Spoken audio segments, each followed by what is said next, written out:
নমস্কার।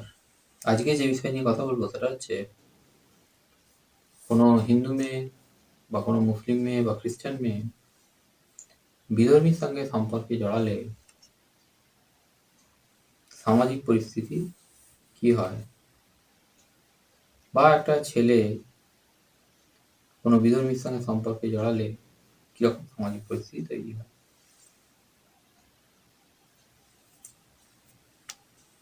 প্রথমে ছেলে দিয়ে শুরু করি।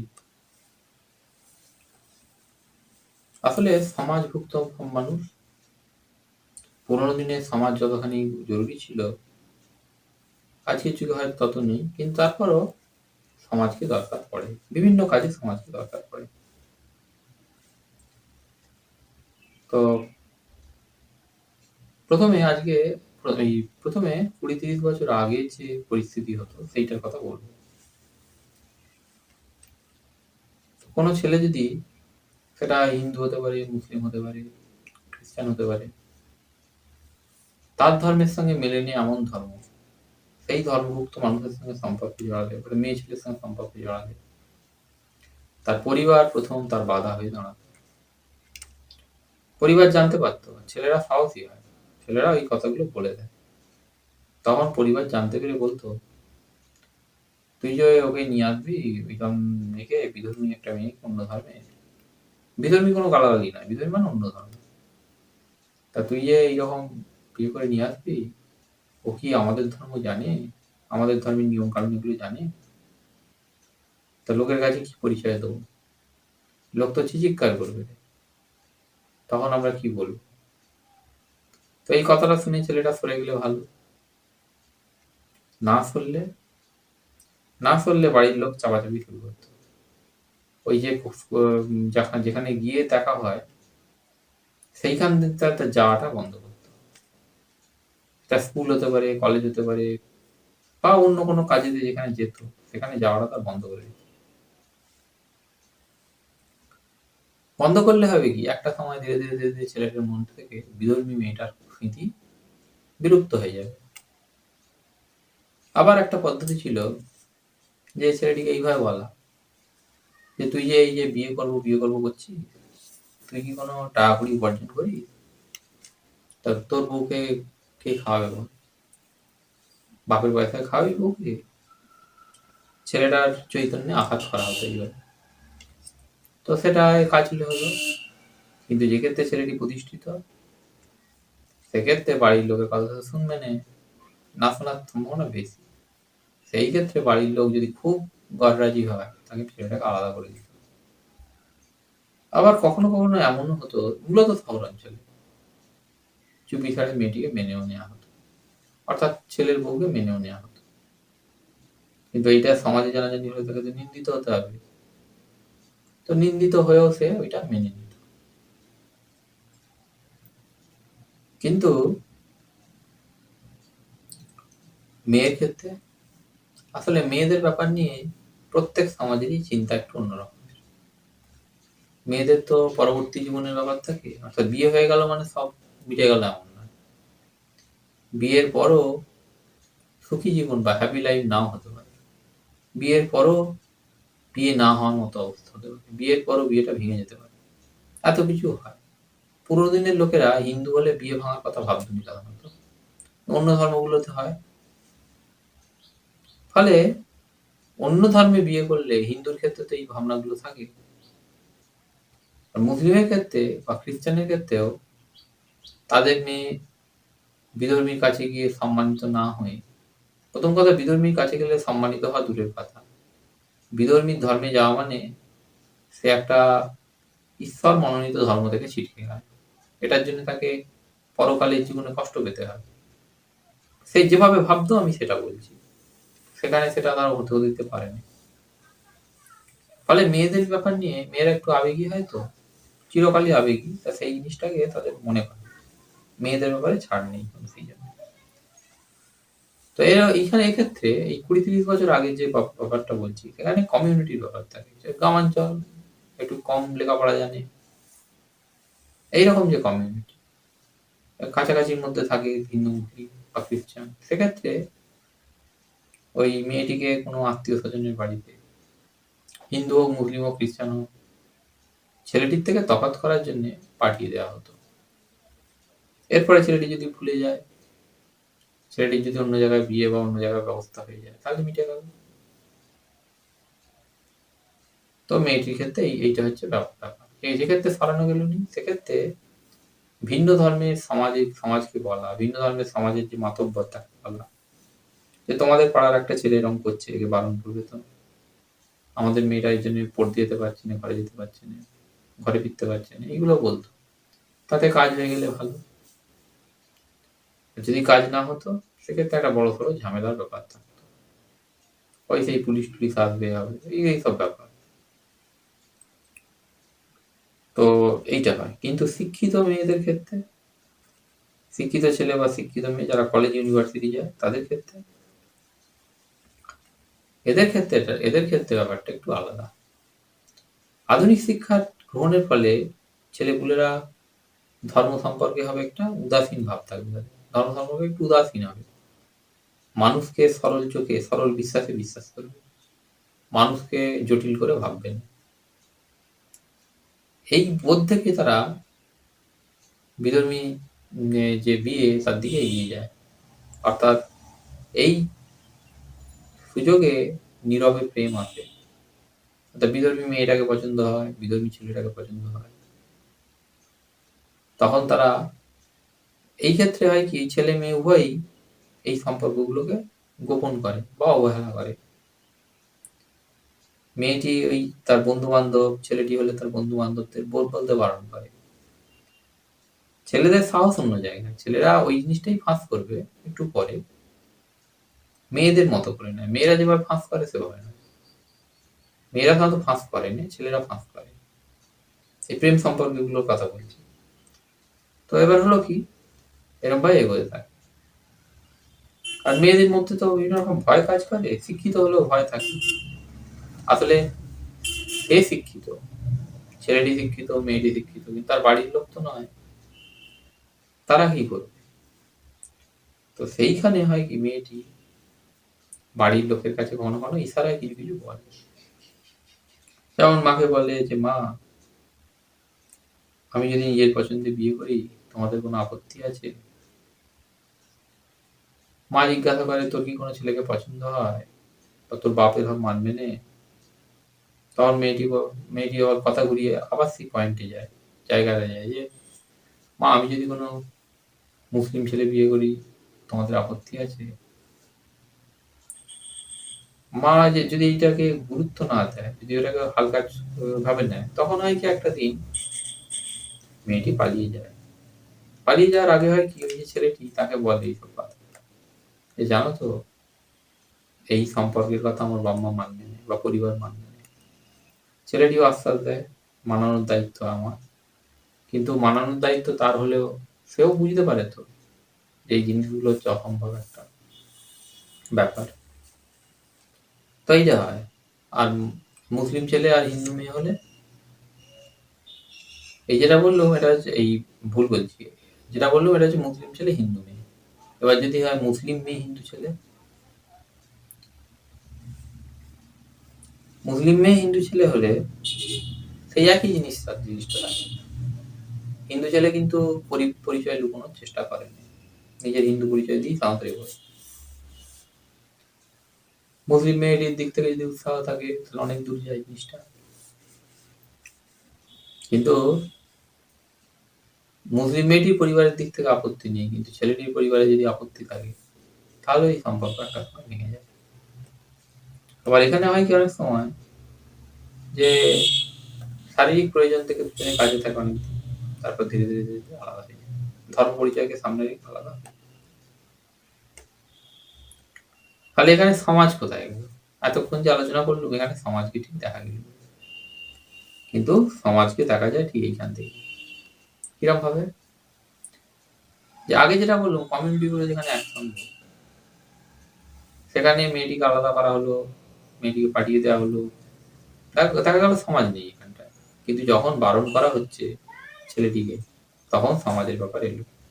তখন দেখা যাবে অনেকগুলো ছেলে, অনেকগুলো মানুষ একসঙ্গে বসে আলোচনা করছে, এটাকেও করতে দেওয়া যাবে না। ঠিক একই রকম ভাবে যখন মেয়েটি এরকম পালিয়ে যায়, এই যে হিন্দু মেয়েটি মুসলিম ছেলের সঙ্গে পালিয়ে গেল, তখন বাড়ির লোক মেয়েটি কোথায় গেল সন্ধান করতে রাজনৈতিক দল, পুলিশ এইসবের দ্বারস্থ হয়। পুলিশ সব শুনে বাড়ির লোককে প্রবোধ দেয়, আপনাদের মেয়ে তো নিজে থেকেই গেছে, আপনারা এখানে এসে সব করছেন। কিন্তু বাড়ির লোক যদি খুব জোরদার হয়, তারা যদি পুলিশকে বোঝাতে সক্ষম হয় বা রাজনৈতিক দলকে পক্ষে আনতে পারে, তাহলে মেয়েটির কথার কোনো ব্যাপার নেই, মেয়েটির বয়সের ব্যাপার নেই, বাড়ির লোক গায়ের জোরে মেয়েটিকে তুলে আনতে পারে নিজের বাড়িতে। এবং সেক্ষেত্রে মেয়েটি মারধর খায়, তার অন্য জায়গায় বিয়ের ব্যবস্থা করা হয়, মেয়েটার উপর ভীষণ রকমের জোর জুলুম হয়। বাড়ির লোকের কথা সেখানে একটাই থাকে, তোকে এতদিন ধরে খাইয়ে পুড়িয়ে মানুষ করেছিলাম কি এই জন্যে? তো জিনিসটা এইভাবে। আর যেখানে বাড়ির লোকের অত জোর নেই, সেই ক্ষেত্রে ওই পুলিশের সামনে পুলিশ বিচার বসায় এবং সেক্ষেত্রে মেয়েটির বয়স বিচার করে এবং মেয়েটির ইচ্ছা অনিচ্ছার উপর গুরুত্ব দিয়ে মেয়েটিকে ছেড়ে দেওয়া হয়, অর্থাৎ বাড়ির লোক হেরে গিয়ে পালিয়ে আসে। ওই সময় পাড়ার লোকেরা প্রচুর যায় ওইখানে দেখতে, সাকার দেখার মতো মজা দেখতে যায়। মজা দেখে অনেকে সহানুভূতি জানায়, সহানুভূতি মানে মেয়েটির পক্ষে সহানুভূতি জানায়, অনেকে তার বাপ মার প্রতি সহানুভূতি জানায়, অনেকে আবার মেয়েটির কাছে নিন্দে করে। এগুলো সব কটা হয়, হয়ে তারপরে জিনিসটা মেটে। আবার একটা ঘটনা হচ্ছে, যেখানে মেয়েটির প্রেম সম্পর্কের কথা, বিধর্মী প্রেমের কথা কলেজে হতে পারে, ইউনিভার্সিটি হতে পারে, তার পরিচিত লোকেরাই কেউ বাড়ির লোককে জানিয়ে দিয়েছে, সেক্ষেত্রে মেয়েটিকে আটকে রাখা হয়। কিন্তু বাড়ির লোক যখন একটু দুর্বল হয়, মানে বাড়ির লোকের উদাসীনতা তৈরি হয়, যখন তারা মনে করে যে মেয়েটি ভুলে গেছে সবকিছু, তখন ছেড়ে দিলে মেয়েটি পালিয়ে যায়। ওই একই জিনিস হয়, সেই পুলিশ, সেই থানা, রাজনৈতিক দল। হয় কি যেটা, যে রাজনৈতিক দল বাড়ির লোকের জোরটার বিচার করে, টাকার জোর হতে পারে, তারপরে জনসংখ্যাগত জোর হতে পারে, এই জোরগুলো বিচার করে পুলিশকে কাজ করতে বলে। পুলিশ স্বাধীনভাবে কাজ করবে কিনা সেটা নির্ভর করে রাজনৈতিক দল কিরম ভাবে ভাবছে জিনিসটা নিয়ে, সেইটা। তো এইটা হয়, এইটা হচ্ছে 20-30 বছর আগে যেরকম ভাবে যা হতো সেইটা। আর এই যে এতক্ষণ যা বললাম, এটা যে সবার জন্য হতো এমন নয়, ওগুলো একটা শ্রেণীর লোক করতোই। এইখান থেকে একটা গল্প আছে, গল্প মানে সত্য ঘটনা। সেটা হচ্ছে 2007 সাল, শহর কলকাতায় একজন ধনী ব্যবসায়ী অশোক টোডি এর গেঞ্জি ব্যবসা ছিল। অশোক টোডি তার মেয়ে প্রিয়াঙ্কা টোডিকে একটি কম্পিউটার কোর্সে ভর্তি করিয়েছিলেন। সেইখানেরই শিক্ষক রিজানুর রহমান বলে একটি মুসলমান যুবকের সঙ্গে প্রিয়াঙ্কা প্রেম ভালোবাসার সম্পর্কে জড়িয়ে যায়। বাড়ির লোকের পর তাদের নাকি বিয়েও হয়েছিল, বাড়ির লোকের পরে বিয়ে ভেঙে মেয়েকে উদ্ধার করে নিয়ে আসে, মানে মেয়েকে বাড়ি নিয়ে আসে। আর রিজানুরের মৃতদেহ পাওয়া যায় কোনো রেল লাইনের ধারে। তখন পুলিশের রিপোর্টে জানা গিয়েছিল রিজানু আত্মহত্যা করেছে। প্রেম ভালোবাসা থেকে আত্মহত্যা হয় তো সবই হয়, যাই হোক। এরপর প্রিয়াঙ্কাকে কোথায় পাঠিয়ে দেয় বোম্বে টোম্বেতে, সেটা কেউ কি আর জানে, যাই হোক এইটা হয়। তো তখনকার দিনে এই ঘটনাটা ঘটতে তখনকার রাজনৈতিক দল, বিরোধী দল তৃণমূল কংগ্রেস এটাকে সাম্প্রদায়িক রং দেওয়ার চেষ্টা করেছিল, সফলও হয়েছিল। কিন্তু এই যে ঘটনাটি, এটি কোনো সাম্প্রদায়িক ঘটনা ছিল না, এটা ছিল অশোক টোডির ফ্যামিলির নিজস্ব ব্যক্তিগত ব্যাপার। তারা তাদের মেয়েকে অন্য ধর্মে, অন্য সমাজে পাঠাতে চায়নি। এই জায়গা থেকে এই সবকিছুটা হয়েছিল। তো এই জিনিসটা হয়েছিল, এইখান থেকেই প্রশ্ন ওঠে যে এই যে আচরণটা, এটাই কি হিন্দুর একক আচরণ, মানে এটাই কি হিন্দুর আসল পরিচয়, আসল আচরণ, নাকি অন্য কিছু ছিল? উত্তর হচ্ছে, যখন এই ঘটনাটা ঘটে তার থেকে 80-90 বছর আগে হিন্দুর আচরণ অনেকটা আলাদা হতো। এখান থেকেই আসে মুসলিম বা খ্রিস্টানদের আচার আচরণ কি হতো। প্রথমে মুসলিম বা খ্রিস্টানদের আচার আচরণের কথা বলি। ইসলাম এবং খ্রিস্ট ধর্ম, এই দুটো ধর্মই এই কথা বলে যে তাদের ধর্মভুক্ত ছেলে বা মেয়ে অন্য ধর্মে বিয়ে করলে অন্য ধর্মভুক্ত মানুষটিকে অবশ্যই তাদের ধর্ম গ্রহণ করতে হবে, অন্যথায় বিয়ে হবে না। খ্রিস্টান হলেও হবে, মুসলিম হলেও হবে।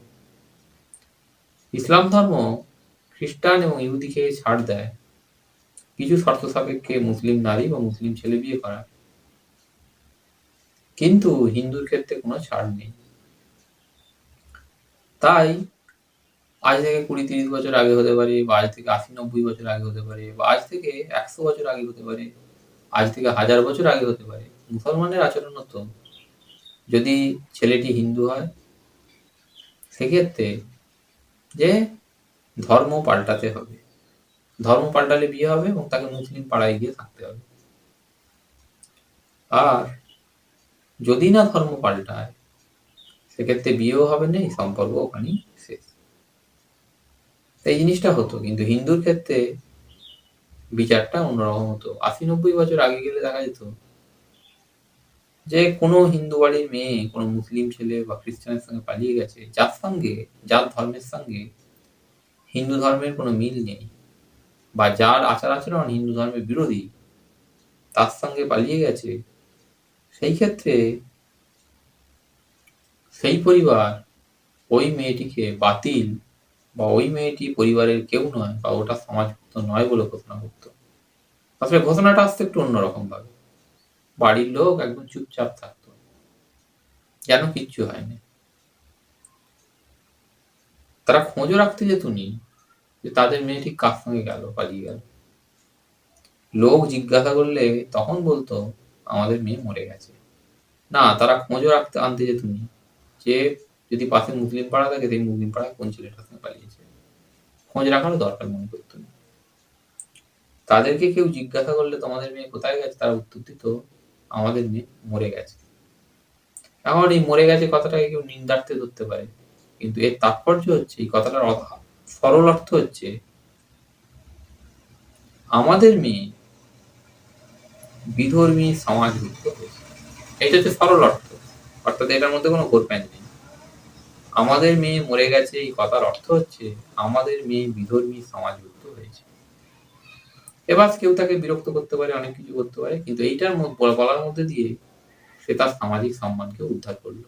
অর্থাৎ লোক আর তাকে বিরক্ত করবে না, লোক উল্টো আলোচনাটা করবে কোথাও বসে যে ওদের বাড়ির এই মেয়েটি এরকম করলো, বাড়িটি খুব সৎ বাড়ি, বা বাড়ির ভদ্রলোক অত্যন্ত ভালো, তিনি ধার্মিক, মেয়েটিকে কোনোভাবেই গ্রহণ করেন এবং তার সম্মানটাকে তিনি রাখতে পারলেন। এবার যদি কোনো লোক এমন হতো এই কথা না বলে মেয়েটিকে আবার ফিরিয়ে নিয়ে আসতে বাড়িতে, তাহলে কি হতো? তাহলে তার পরিণাম অত্যন্ত খারাপ হতো তার জন্য। কিরকম খারাপ হতো?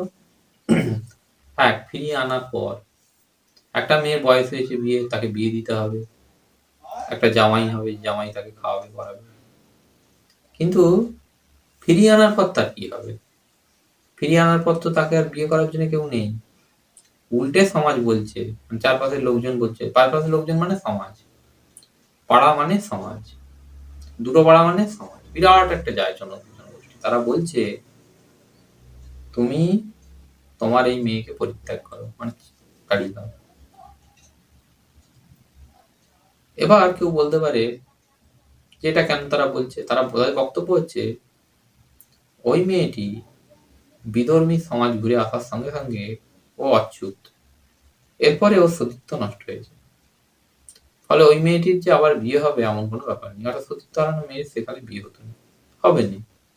তাহলে আর অচ্যুত যে বলছে ওর হাতে আমরা জল খাবো, মানে ওর কোনো জিনিসে হাত দিলে আমার মরি, তাহলে কি হবে?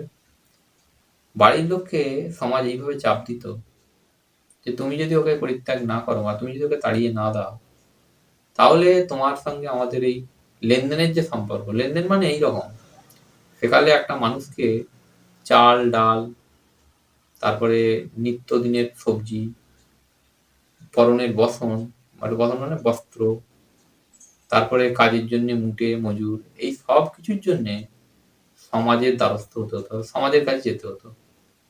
সমাজ বলছে তুমি যদি ওকে না তাড়াও তাহলে সমস্ত রকমের সুযোগ সুবিধা থেকে তুমি বঞ্চিত হবে, বা তোমাকে এই সুযোগ সুবিধাগুলো আর দেওয়া হবে। তখন লোকটি মেয়েটির জন্য একটা কাজের কথা ভাববে, কিন্তু এই কাজও তো তাকে কেউ দেবে না। বিধবা হলেও কাজ পাওয়া যাবে, অসুবিধে নেই, বিধবা রুটি রুজির কিছু একটা ব্যবস্থা হবে। কিন্তু এ থেকে চলে এসেছে, বিধর্মী সমাজ থেকে এসেছে, তার কোনো ব্যবস্থা হবে না। অতঃপর বাড়ির লোক তাকে বলতো, বা মেয়েটি নিজেও বুঝতে পারতো, সেকালের মানুষ নয়, ভীষণ রকমের চালাক চতুর হতো, তারা বুঝতো অনেক কিছু। মেয়েটিও বুঝতে পারতো তার জায়গাটা অন্য জায়গায়, সেটা হচ্ছে কোনো বেশ্যাপল্লী, সেইখানে গিয়ে শরীর কাটিয়ে তাকে রুটি রুজির ব্যবস্থা করতে হবে। তো এই জিনিসটা হতো, এইটা জানতো বলেই সেই কালের হিন্দু মেয়ে মুসলিম বিয়ে করেছে বা খ্রিস্টান বিয়ে করেছে, সেখান থেকে কোনোভাবে ধাক্কা খেলো, সে আর হিন্দু সমাজে ফিরত না, সে সেই সমাজভুক্ত হয়েই থেকে যেত। মুসলিম ধর্ম অনুসারে মুসলিম মেয়ের শতবার বিয়ে হতে পারে, ইসলামই পারমিশন দেয়, খ্রিস্ট ধর্ম দেয়। সে ওই সমাজভুক্ত হয়ে তালাক পেলে সে ওই সমাজের 8-5টা মেয়ের মতোই হলো, তার আবার বিয়ে হবে, আবার ওখানেই সে থাকবে। তো এই জিনিসটা হতো, ফলে আজকের মতো করে হিন্দু মেয়েটা কি কষ্টে সেকালে পড়তো, এইটা ভাবারও কোনো জায়গা নেই। এই জিনিসটা হতো। অর্থাৎ প্রিয়াঙ্কা টোডির বাবা অশোক টোডি যদি 80-90 বছর আগে গিয়ে তার মেয়েকে ফিরিয়ে আনতেন, তাহলে তাকে অত্যন্ত খারাপ অবস্থার মধ্যে দিয়ে যেতে হতো। বড়লোক চিরকালই ধর্ম সমাজ এইসবে ফাঁক ফোকর খোঁজে, কিন্তু সেই কালে হলে অশোক টোডি তার মেয়েকে এনে বিজনেসের মাথায় বসাতেন, ব্যবসাটা সামলাবে। কিন্তু সেই ব্যবসায়িক পণ্য হিন্দুরা বর্জন করত, অর্থাৎ হিন্দুরা কিনত নি।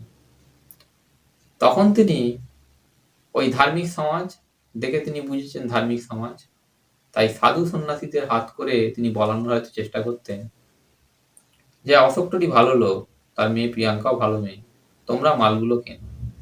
হিন্দুরা এরপরও তাকে পরিত্যাগ করত। অর্থাৎ এটাকে তারা, এই কথাগুলোকে তারা বিজ্ঞাপন বলে মনে করত। ধর্ম এতটাই সেকালে শক্তিশালী হতো। তো সেই সমাজ হচ্ছে কঠোর সমাজ। আজকের সমাজ সেইখানে দাঁড়িয়ে নেই। অর্থাৎ আজ কি হয় এবার সেটা বলবো। আজকের যুগে যেমন 30 বছর আগের ঘটনাটা ঘটে, কোনো মেয়ে পালিয়ে গেলে তাকে তুলে আনার ব্যাপার থাকে, কিন্তু অনেক লোক এমন আছে যারা এসব দিকে যায়নি। অর্থাৎ না পুরনো, না নতুন, না 30 বছর, এসবের কোনো কিছুর মধ্যে না যায়নি। জামাইয়ের সঙ্গে ফোনে ফোনে কথাও হয়, মানে মেয়ে পালিয়ে গেছে মুসলিমের সঙ্গে, মুসলিম জামাইয়ের সঙ্গে কথাও হয়, মুসলিম জামাইকে ঘরে এনে আপ্যায়নও করে, সেটা মুসলিম পদ্ধতিতে না, সেটা হিন্দু পদ্ধতিতে আপ্যায়ন হয়। আবার হিন্দু মেয়ে মুসলিম বাড়িতে গিয়ে দিব্যি কাল কাটায়, ফিরে আসে যখন সেখানে বাড়িতে এসে হিন্দু আচার আচরণ করে। ফিরে সাধারণত আসেনি, কিন্তু কখনো কখনো বলে সেও নাকি হয়, এই জিনিসটা হয়। আবার পুরনো সনাতন হিন্দুর মতো করেও কিছু মানুষ থাকে যারা মেয়ের কোনো খোঁজ রাখেনি, পালিয়ে গেছে, সম্পর্ক তুলে দেয়। এই লোকেদের সংখ্যা কমছে এবং এদেরকে নিয়ে কেউ আলোচনা করেনি, যেন পুরনো আচার আচরণটা অত্যন্ত খারাপ ছিল এইভাবে বিচার করা হয়। তো আমি এখানে দেখিয়ে দিলুম যে পুরনো আচার আচরণের ফলটা কি হতো। তো এই জিনিসটা হচ্ছে ব্যাপার, যে সেকালের হিন্দু মেয়ে, আবার রিপিট করে বলছি, সেকালে হিন্দু মেয়ে ওই খারাপ জায়গায় যাওয়ার পরিবর্তে, বেশ্যাখানায় যাওয়ার পরিবর্তে মুসলিম সমাজভুক্ত ছেলে বিয়ে করলে মুসলিম সমাজের মধ্যেই থেকে যেত। অর্থাৎ ধরা যাক ইসমাইল বলে কোনো ছেলের সঙ্গে তার বিয়ে হয়েছিল, ইসমাইল তালাক দেওয়ার পর ইসমাইলের ভাই, সে হতে পারে রাকিবুল, হতে পারে রাজিবুল, হতে পারে, সে বিয়ে করবে, সে তালাক দিলে আর একজন কেউ বিয়ে করবে, এইভাবে তার চক্রাকারে সে ঘুরবে। অর্থাৎ বেশ্যাপট্টিতে বা বেশ্যাপল্লীতে গিয়ে সে বেশ্যার কাজ করার পরিবর্তে মুসলিম সমাজেই সেই ব্যবস্থাটা তার হয়ে যেত। ফলে তার হিন্দু বাড়িতে এসে কান্নাকাটি করা, আমার ব্যবস্থা হলো, এসবের কোনো ব্যাপার সেখানে ছিল না। আর মুসলমানের ক্ষেত্রে আজ থেকে 30 বছর আগেও তারা ছেলে হতে পারে, মেয়ে হতে পারে, ধর্ম পাল্টাতে হবে বিধর্মীকে, এই জোরটা ধরতো। আজও বাংলাদেশের মতো জায়গাতে কোথাও কোথাও এই জোর ধরা হয়, কিন্তু সাধারণভাবে ভারতে খ্রিস্টান হতে পারে, হিন্দু হতে পারে, মুসলমান হতে পারে, তারা তাদের মেয়ের ক্ষেত্রে অন্তত আর এই ধরনের জোর ধরেন, অর্থাৎ বলেনি ছেলেটিকে তোমাকে মুসলিম হতে হবে, এইটা বলেনি, বা বললেও সেটা জোর সেভাবে থাকেনি। ধন্যবাদ।